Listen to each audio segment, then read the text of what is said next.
واغفر للمؤمنين والمؤمنات والمسلمين والمسلمات الأحياء منهم والأموات تابع بيننا وبينهم الخيرات إنك مجيب الدعوات إنك على كل شيء قدير برحمتك يا أرحم الراحمين ومحمد وآل محمد صلوات اللهم صل على محمد وآل محمد. آپ تھوڑا آگے آگے آ جائیں، آپ سے تشریف لے آگے. آپ سب کی صحت و سلامتی کے لیے انشاءاللہ یہ قدم جو ہماری بہن نے اٹھایا ہے پروردگار عالم اس میں برکت عطا کرے اور مزید خدا خیرات و برکات سے نوازے انشاءاللہ.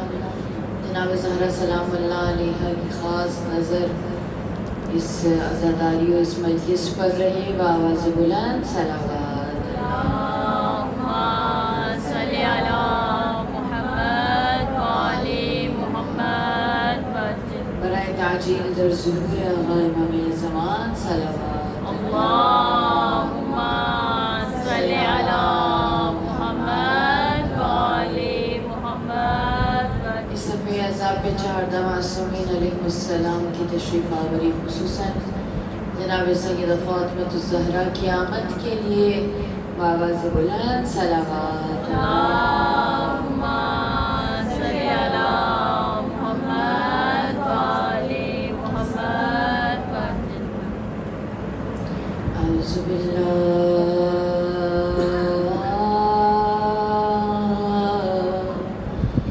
من الشیطان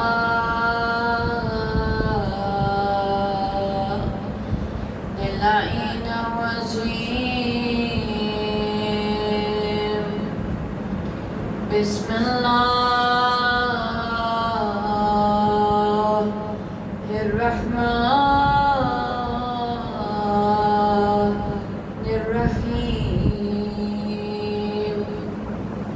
الحمد للہ رب العالمین. الصلاة والسلام على أشرف الأنبياء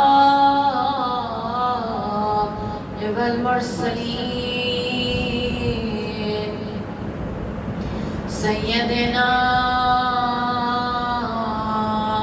ونبينا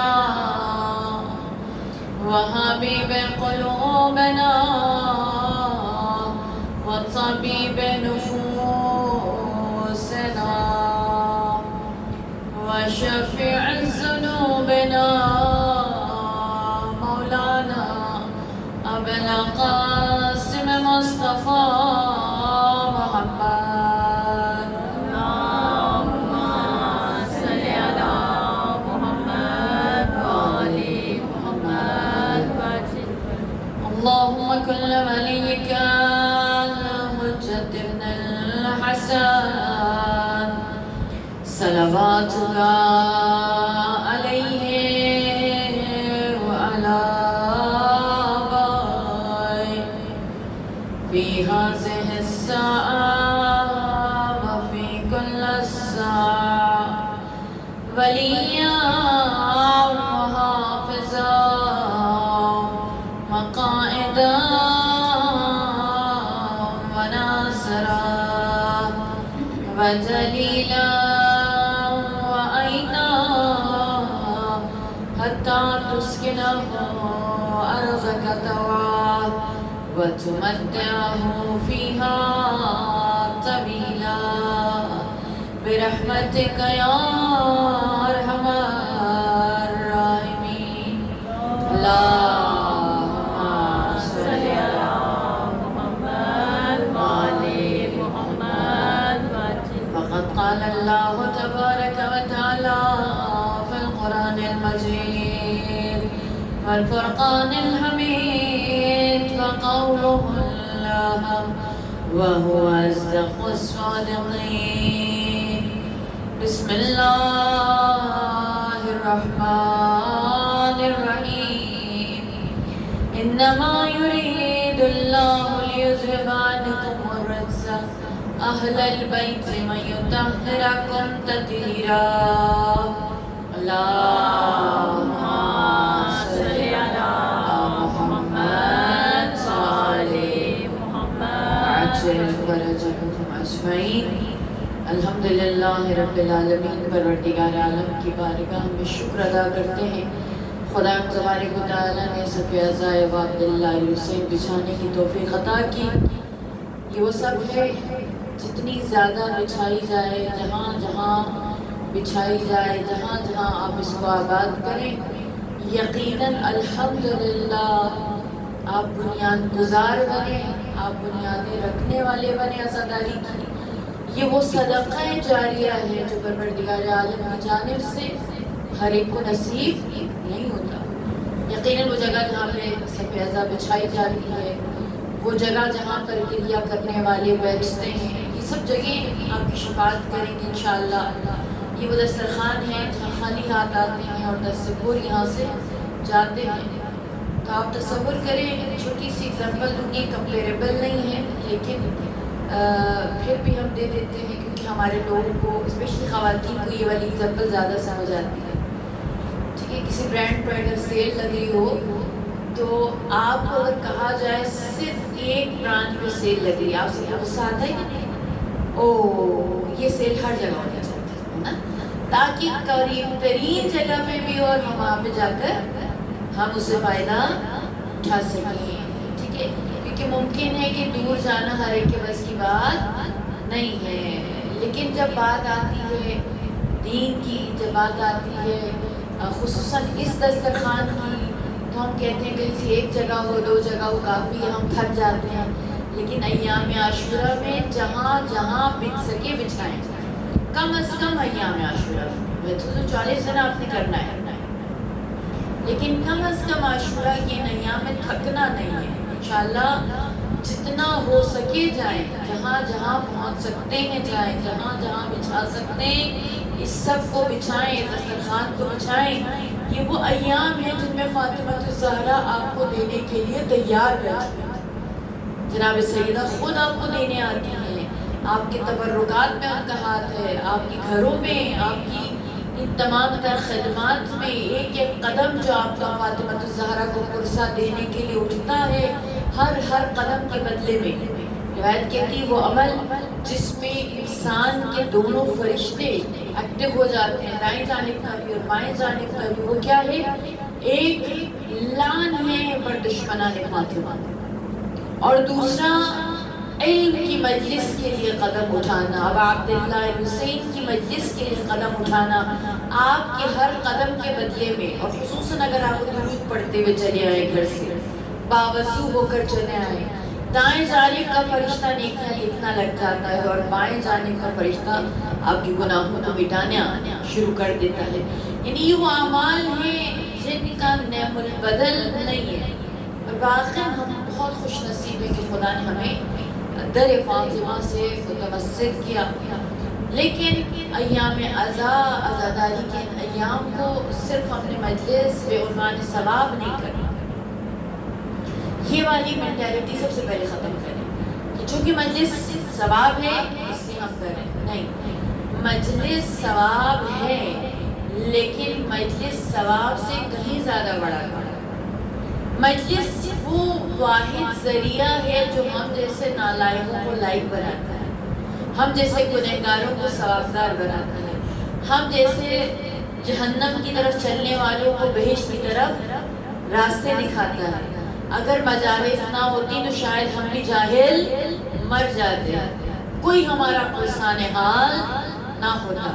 آپ یقین کریں یہ مجالس بہت بڑا ذریعہ ہے۔ آپ مجالس میں آتے ہیں، آپ لوگ تو ہمیشہ مل رہے ہیں نا، اور جیسے میں یہاں پہ آئی مثلا ایام فاطمیہ میں آئی، اس کے بعد اب آ رہی کہ میں جو یہاں پڑھنے بیٹھوں گی تو میں چہرے تلاش کرتی ہوں، وہ چہرہ جو پہلے آتا تھا وہ نظر نہیں آ رہا، پوچھوں گی کیا وجہ ہے؟ وہ باجی نظر نہیں آ رہی، وہ آنٹی نظر نہیں آ رہی، انتظامیہ سے پوچھوں گی ٹھیک ہے کیوں نظر نہیں آ رہی، خیریت پوچھیں گے، پتہ چلے گا ہاں بھی کبھی مسئلہ ہوا یا مسئلہ آج نہیں آ سکا۔ میں ہمیشہ جب بھی میری توجہ اس چیز پہ جاتی ہے، میں فوری طور پر جو ظاہر میں میرے سوال آتے ہیں جب ہم جیسوں کے ذہن میں یہ سوال آ رہا ہے تو فاطمہ نہیں دیکھتی ہوگی، جناب سیدہ نہیں دیکھتی ہوگی؟ آپ زہرا کے بیٹے کا پرسہ دینے زہرا کے لیے گھر سے نکلتے ہیں، جس دن نہیں نکلتے ہوں گے اس دن زہرا نہیں پوچھے گی آج میری وہ بندی نہیں آئی۔ یہ وہ گھرانہ ہے کہ نبی خدا پر کوڑا پھینکنے والی ایک دن کوڑا نہیں پھینکتی تو نبی پوچھنے چلے جاتے۔ تو کہاں یہ کہ نبی زادی کے بیٹوں کا پرسہ دینے والی بیویاں بیٹیاں بیٹے گھروں سے نکلے اور ایک دن وہ نہ آئے اور زہرا پوچھنا نہ جائے آج میرا یہ عزادار کیا؟ بہت خوبصورت ایک سچویشن ہے، فیلنگ ہے، احساس کرے۔ میں ہمیشہ کہتی ہوں مجالس میں خالی دل کے ساتھ نہ آیا کریں، زندگی احساسات کے ساتھ، اور اسپیشلی اہل بیت کے ساتھ جو ہمارا تعلق ہے اگر اس میں سے احساس کو نکال دیا جائے کچھ بھی نہیں بچتا۔ احساس کس چیز کا؟ ان سے رغبت کا، ان سے محبت کا، اور یہ احساس یہ جو آپ کو پر کرتا ہے، یہ احساس یہ آپ کو سکھاتا ہے۔ ٹھیک ہے، حدیث کہتی ہے کہ جو انسان فرماتے ہیں کہ سمان و خصال من عمل بہا، 8 خصلتیں ایسی ہیں کہ اگر کوئی انسان ان خصلتوں کو اپنے اندر ڈیولپ کر لے، ٹھیک ہے، تو پھر کیا ہوگا؟ کہا کہ بِأَهْلِهِ حَشَرَهُ اللَّهُ مَعَ النَّبِيِّينَ وَالشُّهَدَاءِ وَالصَّالِحِينَ۔ ان 8 کوالٹیز کو اگر کوئی اپنے اندر ڈیولپ کر دے، خدا اس کا حشر کرے گا کس کے ساتھ؟ انبیاء کے ساتھ، شہداء کے ساتھ، صالحین کے ساتھ، یعنی آپ ان کے ساتھ محشور ہوں گے۔ ٹھیک ہے، اب غور کیجئے گا، یہ میں 8 خصلتیں بتا رہی ہوں، آپ سب میں ہوں گے، کبھی آپ نے توجہ نہیں کیا؟ آپ سب ان کاموں کو ماشاءاللہ بہت اچھے سے کرتے ہیں، میں جانتی ہوں۔ سب سے پہلا کام کیا کہہ رہی ہے؟ من زود حاج، وہ شخص جو حاجی کے لیے زادرہ فراہم کرے۔ مثال کے طور پر حاجی حج پہ جاتے ہیں، آپ لوگ یہ رسم ہوگی، حج پہ جو جا رہا ہوتا ہے تو سب اس کا کچھ نہ کچھ تحفے دیتے ہیں نا، یہ تو رسمت بھی کرتے ہیں، ہر جگہ کی اپنی رسم ہوتی ہے، یہاں کا نہیں پتہ، لیکن میں نے اکثر جگہوں پہ دیکھا کہ جب حاجی حج پہ جانے لگتا ہے ملتا ہے تو اکثر اس کے رشتہ دار عزیز و اقارب اس کو کچھ تھوڑے تھوڑے پیسے دیتے ہیں۔ ٹھیک ہے، وہ در حقیقت زادرہ ہوتا ہے، بظاہر آپ کی جیب سے 1000 نکلا، اب آپ تصور کریں آپ پہلے اس کو رسمن دیتے تھے، اب آپ دیں گے۔ اس حدیث کو یاد کریں، یہ حدیث کیا کہہ رہی ہے؟ جو شخص کیا کرے گا؟ من زودہ حاج، جو کیا کرے گا؟ زادرہ فراہم کرے، کس کو؟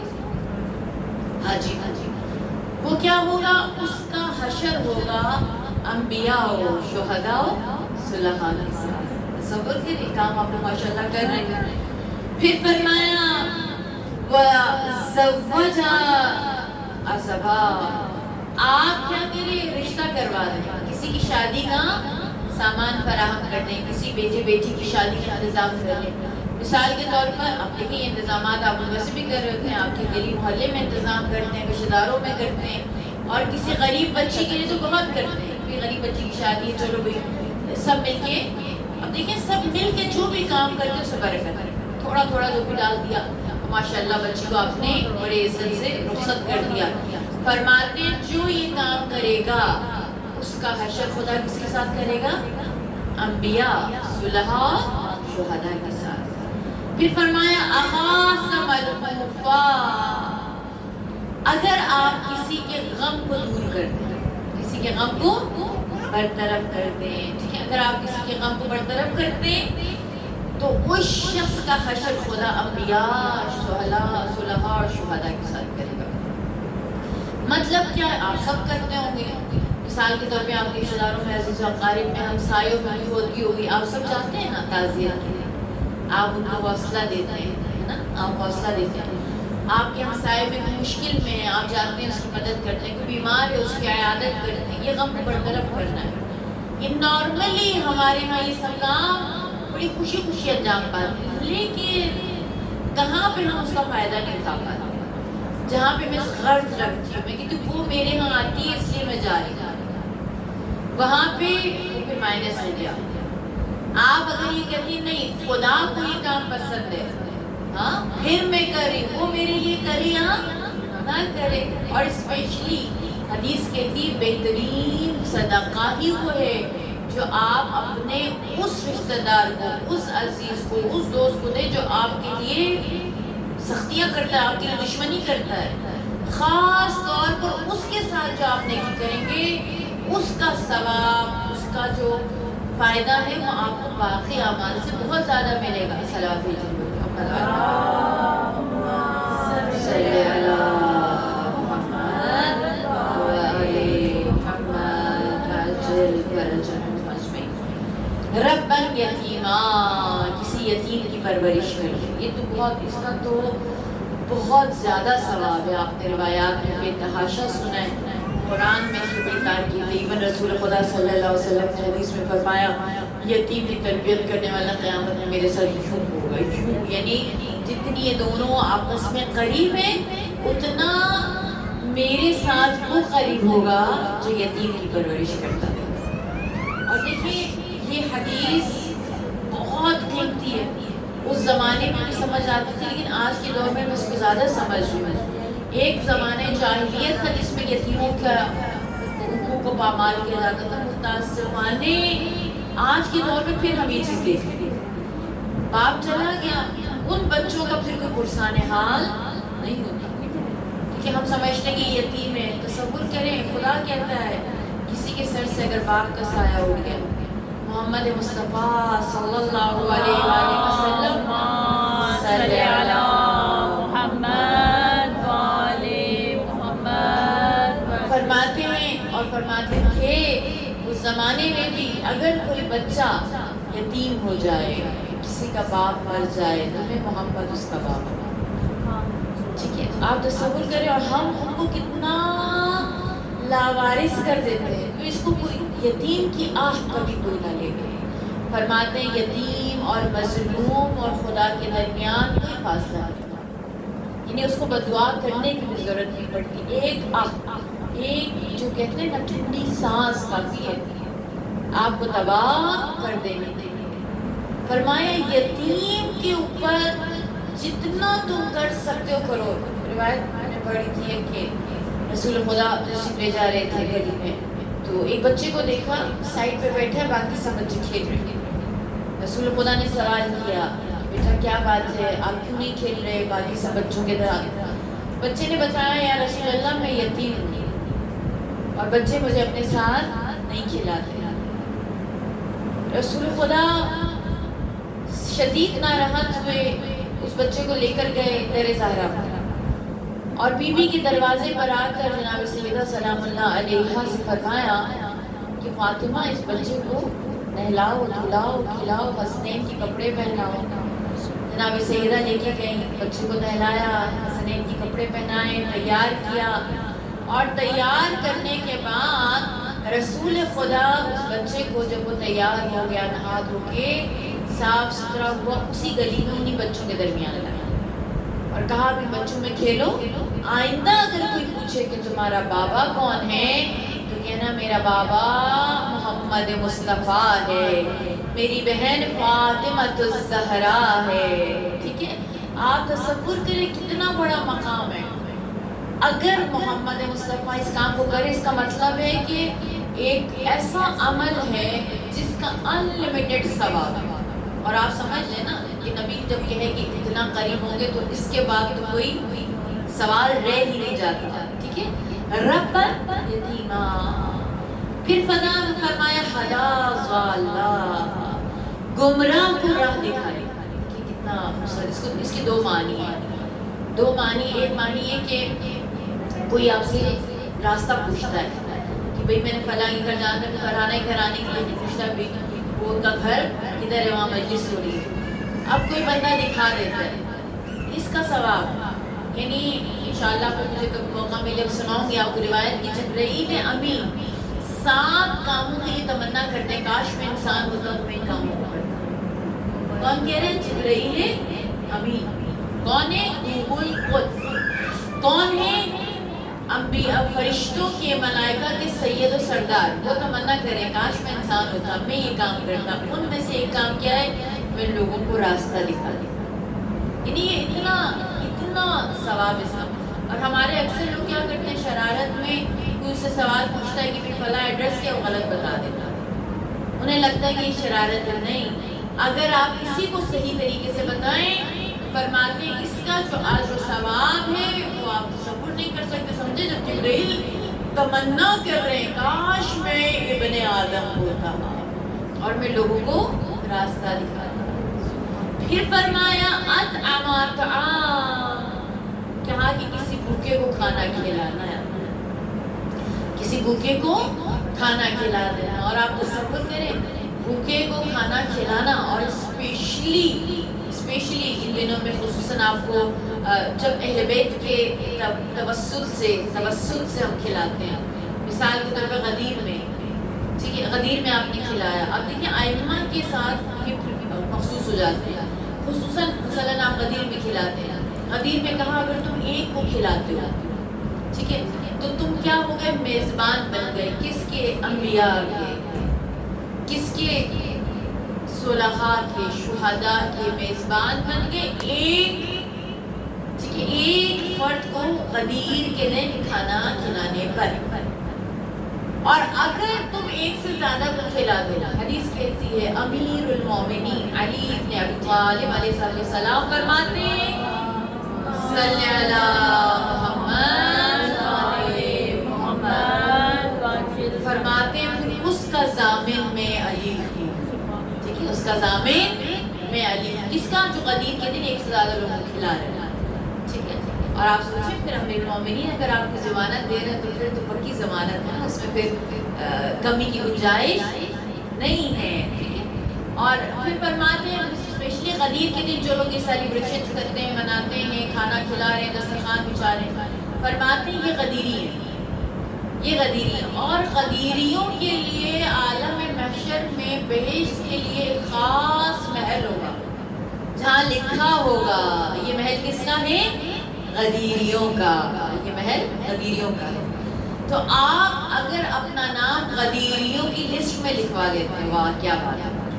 ٹھیک ہے, دور ہونا لا دور. اور پھر جناب سیدہ کی نسبت سے آپ دیکھ لیں کہ فاطمہ الزہرا کے لیے آپ کسی کو کھانا کھلائیں, فاطمہ الزہرا کے لیے آپ کسی کو کچھ دیں, گفٹ دے دیں, کوئی کپڑے دے دیں, کوئی پرفیوم دے دیں, کوئی بھی تحفہ دیں. آپ کہیں کہ میں نے اس لیے دیا کیونکہ مجھے پتا ہے کہ بیوی خوش ہے اس کام سے. اب آپ لوگ اپنے آپ کو کسی ویسے بھی گفٹ دیتے ہیں نا, تو اب اگر اس کا وہ چینج ہو جائے, اسٹیٹس چینج ہو جائے, تحفے اس لیے نہ دیں کہ میں آپ کو دے رہی ہوں آپ نے مجھے ریٹرن کرنا ہے. ٹھیک ہے, میں نے آپ کو دیے, اس سے اچھا والا آپ نے مجھے دینا ہے.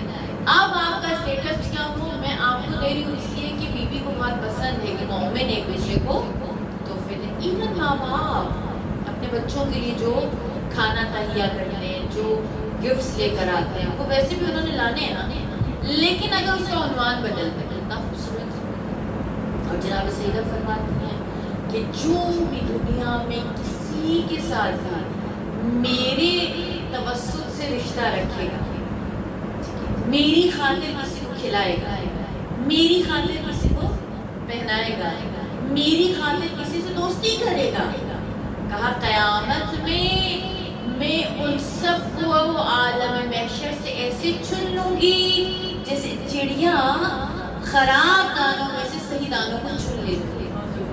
تصور کریں کہ طعام کہ آپ کھانا کھلا رہے ہیں. ایک ماں اپنے بچوں کو کھلاتی ہے, لیکن کاش کہ وہ آج سے یوں کھانا پکائے کہ آج سے جو میں کھانا بنا رہی ہوں یہ کھانا نام پہ ہے کس کے؟ جناب سیدہ کے نام پہ پکا رہی ہوں. اللہم صلی علی محمد. اب کھانا پکانے میں جلنا ہے, آپ گرمی میں جلنا ہے, چولہے پہ جلنا ہے. اب یہی کھانا آپ کہیں کہ بی بی آپ کی خوشی کے لیے پکا رہی, ویسے میں ہوٹل سے ملا سکتا ہوں. اب جب آپ کہیں کہ جناب سیدہ کی خاطر میں اپنے گھر کی برکت کے لیے میں پکا رہی ہوں, اپنے ہاتھ سے پکا کے کھلاؤں تاکہ میں زہرا کہتے جو کھانا کھلاؤں گی بچوں پہ اثر کرے گا. آپ سوچو وہ گرمی میں جلنا آپ کو نجات دے دے گا، ٹھیک ہے، وہ دسترخوان بچھانا آپ کو نجات دے دے گا، وہ کھانا تبرک بن جائے گا. پھر ہم دن رات تبرک کھا رہے ہیں، دن رات ہم زہرائی اور علوی بن رہے ہیں. یعنی آسان ہے چیزیں مشکل نہیں ہے، نارملی ہم یہ سب کر رہے ہوتے ہیں. لیکن بس فرق کہاں ہو جاتا ہے؟ کنیکشن. ٹھیک ہے، کنیکشن نہیں ہوتا تو سم جو ہے کبھی ادھر لگ رہی کبھی ادھر لگ رہی. کنیکشن برقرار ہو جاتا ہے، تار صحیح جگہ فٹ ہو جاتی ہے تو ہر کال انسان کی کہاں جاتی ہے؟ صحیح منزل پر پہنچتی ہے. آیت اللہ کریم حائری علماء بہت اس چیز پر تاکید کرتے تھے. آیت اللہ کریم حائری کے ہاں ایک دن آدھی رات کو دروازہ نوک ہوا. ان کا نوکر دیکھنے کے لیے گیا تو حاج علی اس کا نام تھا، گیا تو دیکھا دروازے پہ بوڑھی ہے، بوڑھی عورت. کہتے ہیں کہ اس نے کہا کہ میرا شوہر بہت بیمار ہے، میرے گھر میں کھانا بھی نہیں، کئی دن سے دیجیے اور دوائی بھی نہیں، تو اگر آپ مجھے کچھ دے دیں کہ میرا انتظام ہے. تو حاج علی نے یہ کون سا ٹائم ہے، یہ کون سا ٹائم ہے، اب آدھی رات کو آ رہی. اب وہ آوازیں سنی ہیں. آیت اللہ کریم حائری بہت بڑے عالم دین فرماتے ہیں کہ وہ آئے، انہوں نے پوچھا کیا معاملہ ہے. پتہ چلا کہ یہ مسئلہ ہے. آغا نے اس کو ڈانٹا، کہا کیا کیا آپ نے؟ بیمار تکلیف میں بھوکا، اس کو در پہ آنے کے لیے وقت نہیں ہے. کل کو خدا اگر مجھے دیتے ہوئے وقت کی تقسیم کر دے، وقت کا خیال رکھنا شروع کر دے، پھر میں کیا کروں گا؟ خدا مجھ سے سوال کرے کہ میرے در پہ آیا تھا تو نے کیا کیا، تو میں کیا کروں گا؟ فرماتے ہیں کہ آیت اللہ کریم حائری اسی ٹائم خود گئے، اس کو لے کے گئے، اس کے شوہر کے پاس گئے، کہ گھر جا کے اس کے شوہر کو لے کے گئے. آدھی رات کو ہاسپٹل لے کے جاتے ہیں، علاج کرواتے ہیں، کھانے کا سامان لیتے ہیں، بہت سارا سامان خرید کر لا کر اس کے گھر میں رکھ کر فرماتے ہیں کہ وہ اپنے گھر تشریف لا رہے ہیں. کیوں کر رہے ہیں آیت اللہ حائری؟ وہ جانتے ہیں اس کام کا اجر کیا ہے. صلاۃ اللہم صلی علی محمد و آل محمد. ٹھیک ہے. حضرت ابراہیم میں پیغمبر ہوئے، حضرت ابراہیم میں پیغمبر ایک دفعہ ان کے دروازے پر کوئی آیا. اب دیکھیں بعض اوقات ہمارے پاس وہ چیز ہوتی نہیں جو بندہ مانگنے آتے ہیں. ان کے دروازے پہ کچھ شخص آیا، اس نے کچھ مانگا. آقا نے امام رہبر نے سوری آیت اللہ امام کیا حضرت ابراہیم نے فرمایا کہ میرے پاس ابھی تو نہیں ہے. وہ چلا گیا. فرماتے ہیں کہ خدا ناراض ہو گیا. کہتے ہیں کہ ابراہیم، اور حضرت ابراہیم ایسا نہیں تھا کہ وہ اتنے مہمان نواز تھے.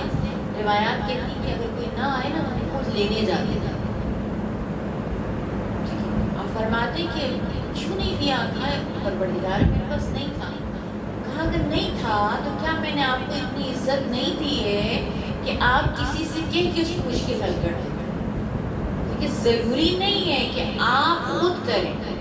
آپ کے پاس نہیں ہے کسی سے لے کے دیں، اور آپ دیکھیں جو لے کے دے گا ایون، اس کا مطلب یہ نہیں کہ آپ کہیں کہ ہم خود سے پوری نہ کریں. قاضی ہوتا ہے، ایک سائی ہوتا ہے. قاضی وہ جو کسی کی مشکل حل کرتا ہے، سائی وہ ہے جو صحیح کرتا ہے، کوشش کرتا ہے. مثلا آپ سے لیا لے کر کے اس کی مدد کر دینا.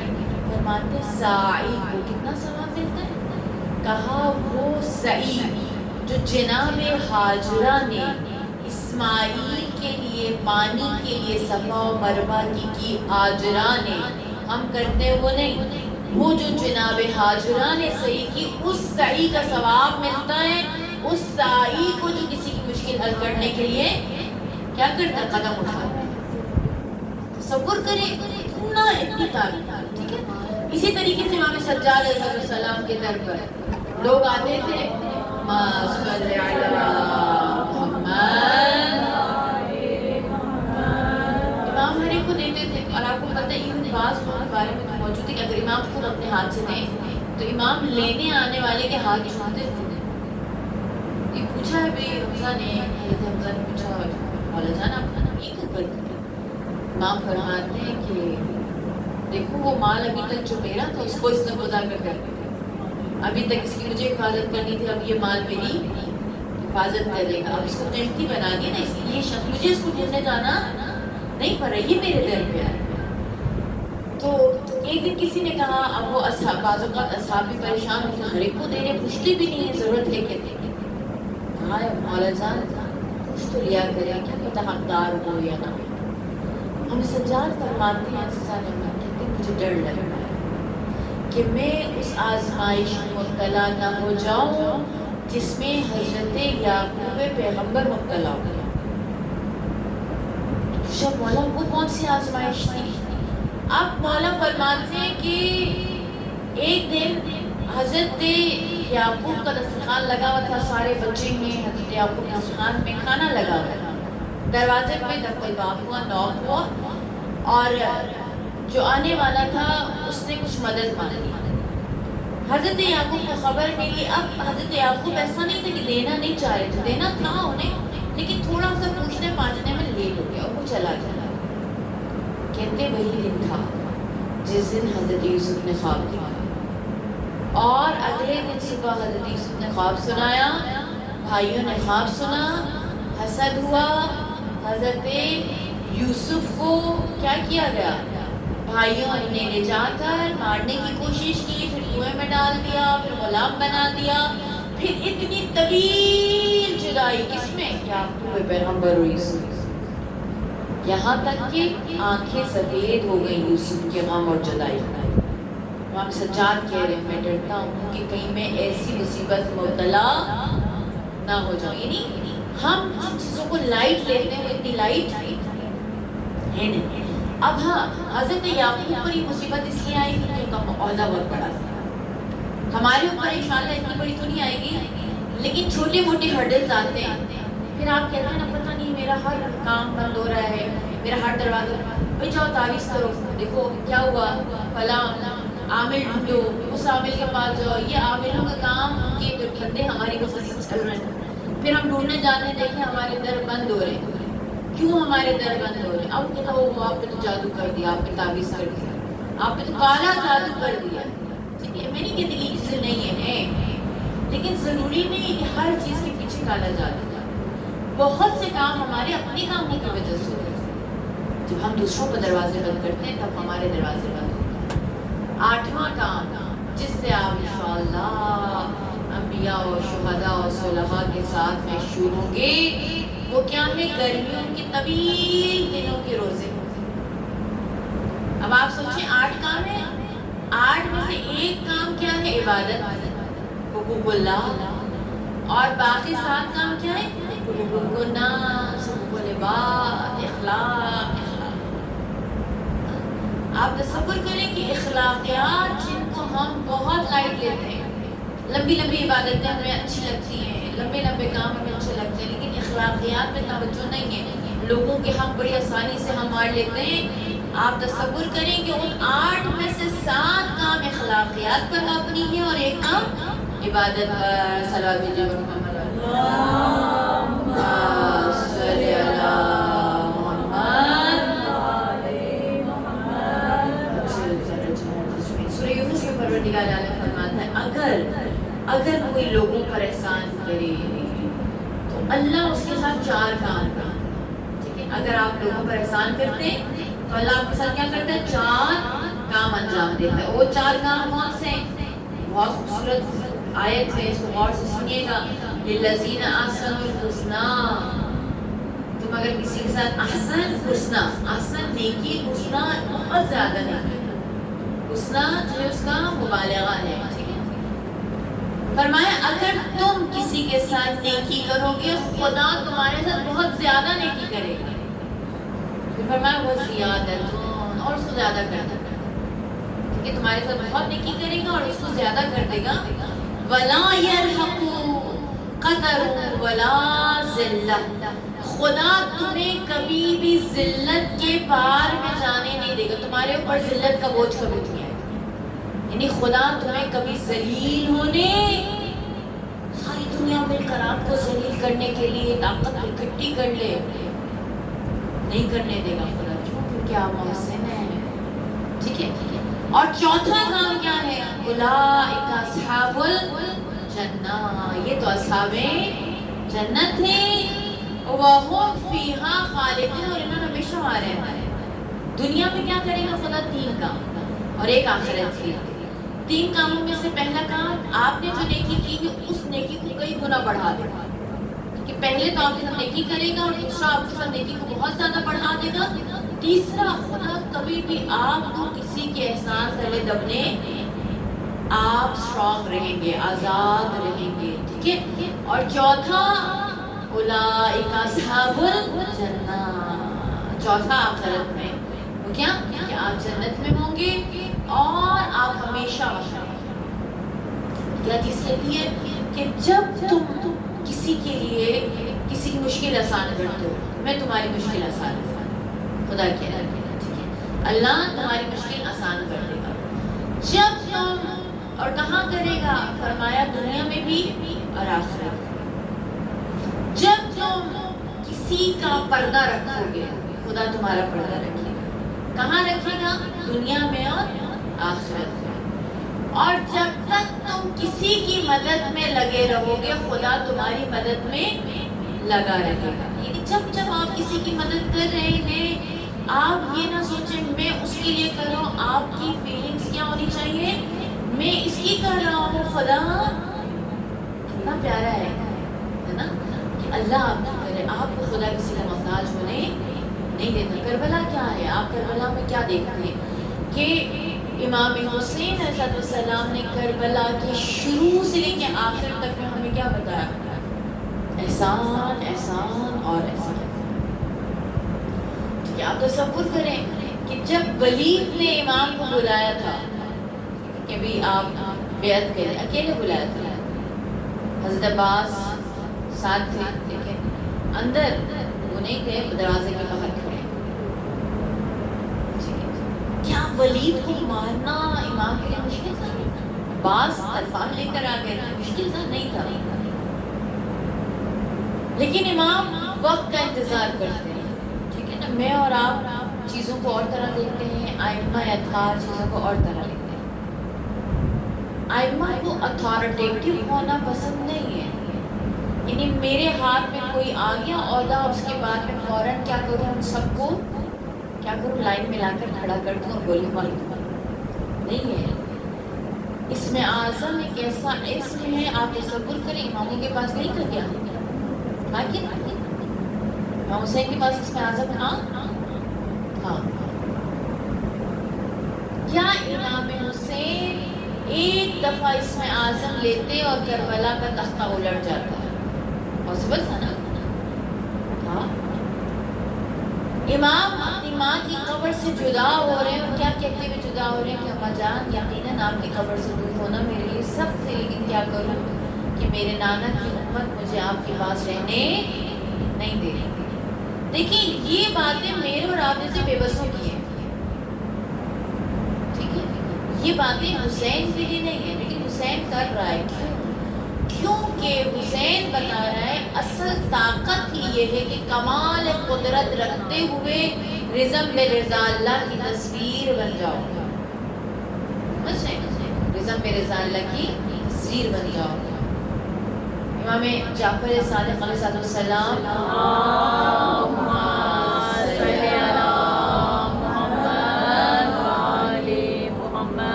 کے پاس ایک شخص آیا، کہنے لگا مولا مجھے اسم اعظم سکھائیں.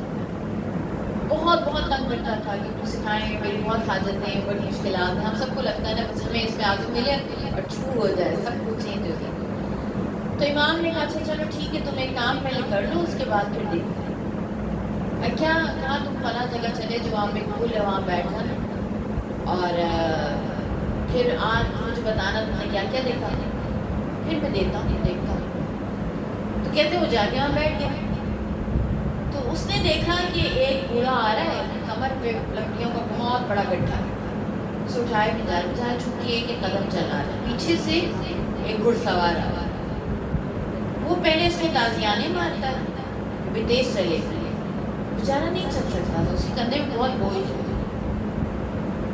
آخر میں وہ کیا کرتا ہے؟ وہ اپنے گھوڑے سمیت جمپ کرتا ہے اس بوڑھے کے اوپر سے. ٹھیک ہے. اب یہ جوان جو ہے گھوڑا ہے، دیکھیے نا امام نے دے دیتے اس کو سیدھا کرتا ہے. ٹھیک ہے. اب وہ ساری سچویشن ہوئی، وہ واپس پہنچا امام کے پاس. امام نے پوچھا ہاں بھی کیا دیکھا تھا؟ بولا یہ دیکھا، دیکھے نا.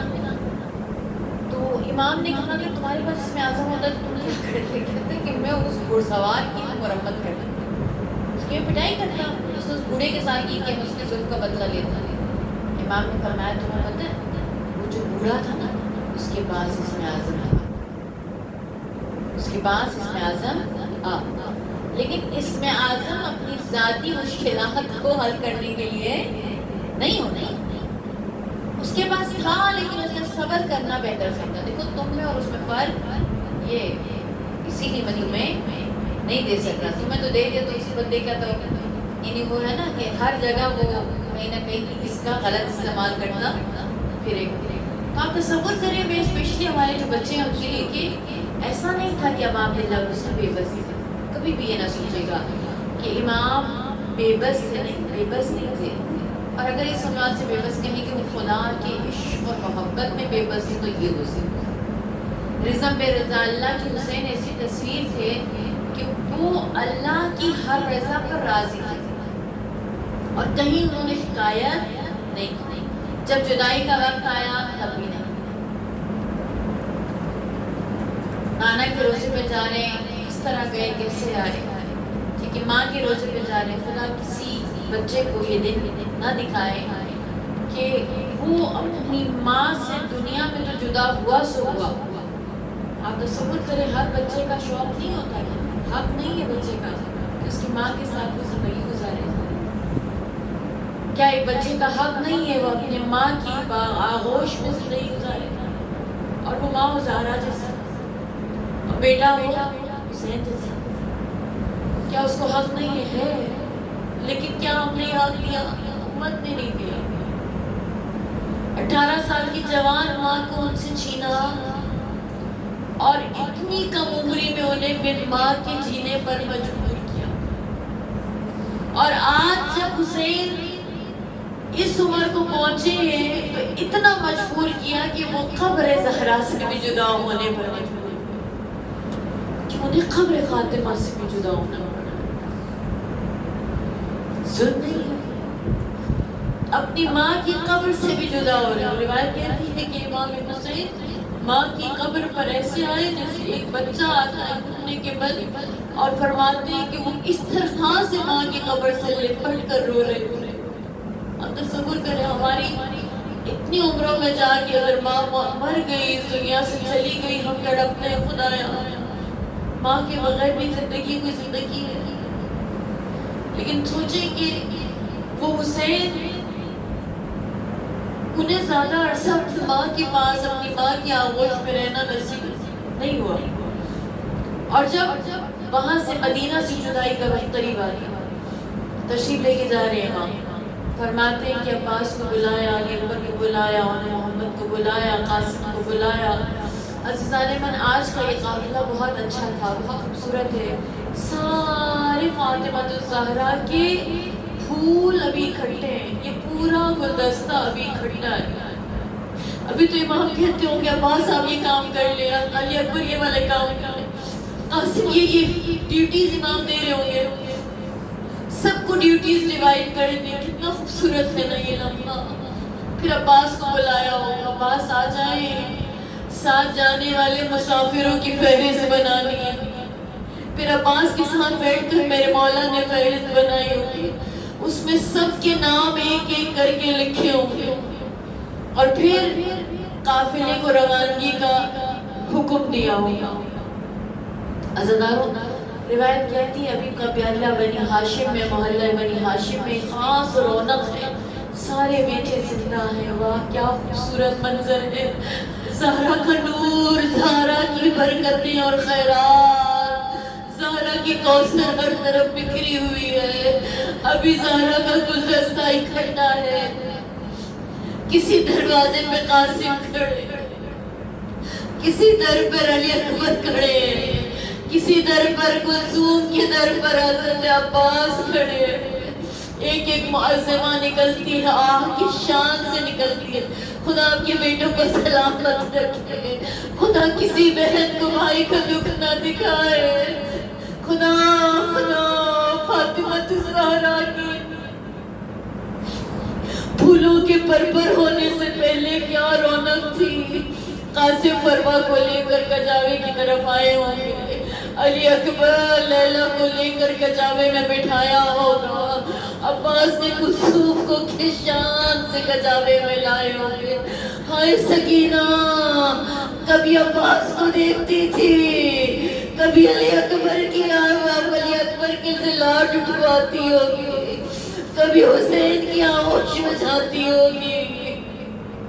عزاداروں قافلہ تیار ہوا. ایک دروازہ ایسا ہے جس پر آ کر سارے بنی ہاشم کے جوان سر کو جھکا کر کھڑے ہو گئے. زینب کیا زینب کی شان ہے, کس طرح زینب نکلی. عباس و اکبر و قاسم نے ہر طرف سے بہن کو اپنے حصار میں لیا. زینب نے کجاوے میں سوار کیا. آج بھی نہ سورج نے زینب کو دیکھا نہ چاند نے. ہائے وہ زینب چند دنوں کے بعد اسی زینب کو ایک دفعہ پھر نکلنا ہے, ایک دفعہ پھر ودا ہونا ہے. لیکن فرق کیا ہے, آج سب جوانان بنی ہاشم اسے لے جا رہے ہیں. آئے ایک دن ایسا آئے گا جب یہ زینب اپنے بے سر کے لاشوں کے درمیان سے گزرے گی. اور کس طرح گزرے گی؟ راوی کہتا ہے زینب خود کو اونٹنی سے نیچے گرا دیتی ہے اپنے بھائی کے بے سر لاشے کو دیکھ کر. عزاداروں بس آخری لمحات ہیں. روایت کہتی ہے کہ سب کے نام آگے جناب صغرا کا نام. صغرا کا نام فہرست میں نہیں ہے. صغرا تڑپ رہی ہے, اصغر کو سینے سے لگانا ہوا. خدا کسی بہن کو بھائی سے جدا نہ کرے. اصغر کو گوش میں لیا ہے. جناب صغرا بابا سے کہتی ہے بابا مجھے تو آپ لے جا نہیں رہے, ہاں میرا بھائی اکبر اس کے بغیر میں کیسے جیوں گی. بابا کم اصغر کو میرے پاس چھوڑ جائے. آیا عزاداروں بس ایک لمحے کو کربلا, ایک لمحے کو مدینہ کی طرف چلے. خدا کسی بہن پر بیٹی پر ایسا وقت نہ آئے کہ وہ آخری دفعہ اپنے بابا کی زیارت کر رہی ہے,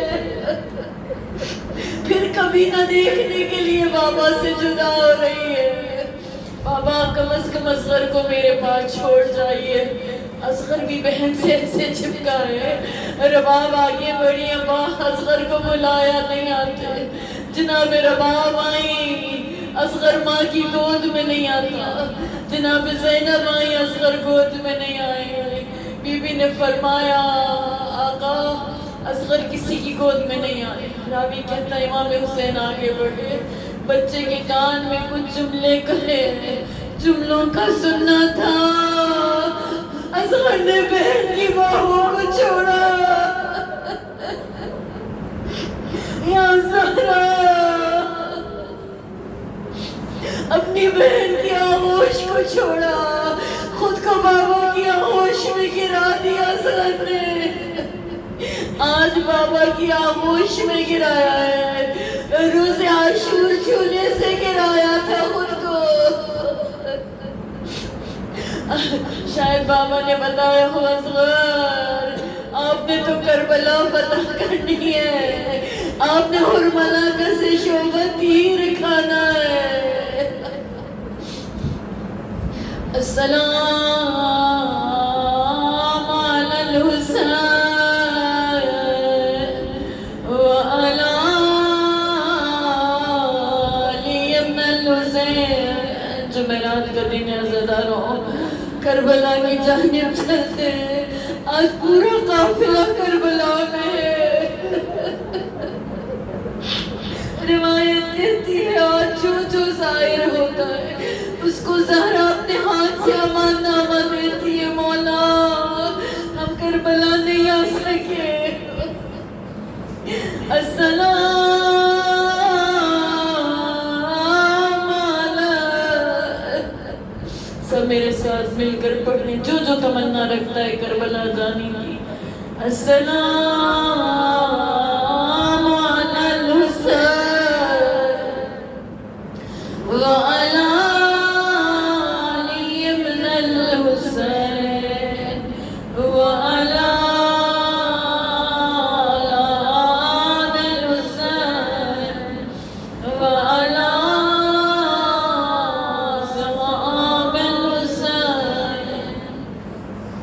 پروردگارا ہماری اس قلیل عبادت کو اپنی بارگاہ میں مقبول فرما. خدایا حاجت مند ہے پروردگار پریشان ہے. خدایا دلوں کا حال تو جانتا ہے, دلوں کے رازوں سے تو واقف ہے. خدا پروردگارا دلوں میں درد لیے بیٹھے, کسی کے گھر میں پریشانی ہوگی, کوئی اولاد کا درد لیے بیٹھا ہے. خدایا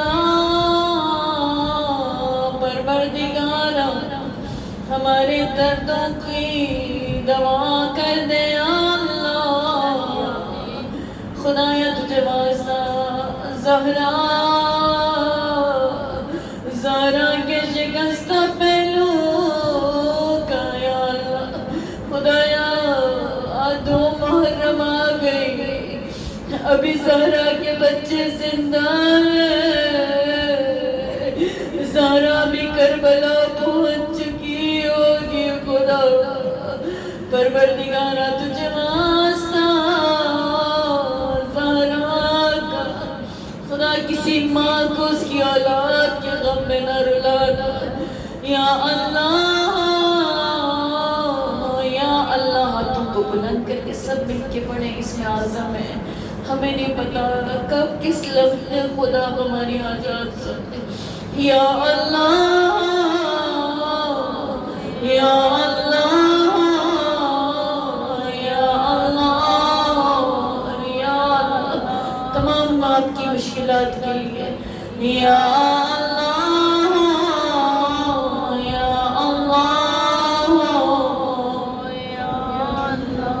اولادوں کی مشکلات, جو ماں اپنے دل میں کسی اولاد کا غم لیے بیٹھے, خدا اولادوں کی کامیابی, اولادوں کی خدایا جن و انس سے, خدایا شر حاسدین سے بچانے کے لیے پروردگار اولاد کے نصیب کے لیے. یا اللہ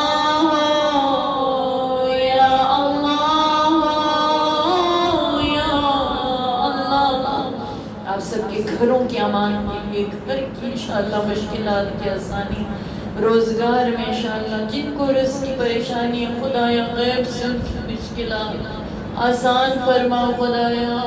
خدایا اپنے سوا کسی اور کا محتاج نہ کرنا. یا اللہ یا اللہ یا اللہ یا اللہ. خدایا اس مجلس کی قبولیت, خصوصاً بانیان مجلس کی جو بھی حاجات ہیں, پریشانیاں ہیں, خدایا گرے ہیں ان کی, خدایا کھل جانے کے لیے, ان کی آسانیوں کے لیے. یا اللہ یا اللہ یا اللہ یا اللہ. امام زمانہ کے ظہور میں تاجیل کے لیے. یا اللہ یا اللہ یا اللہ یا اللہ. اللہم اجل ولیک الفرج ولعنت اللہ علی اعدائہم اجمعین.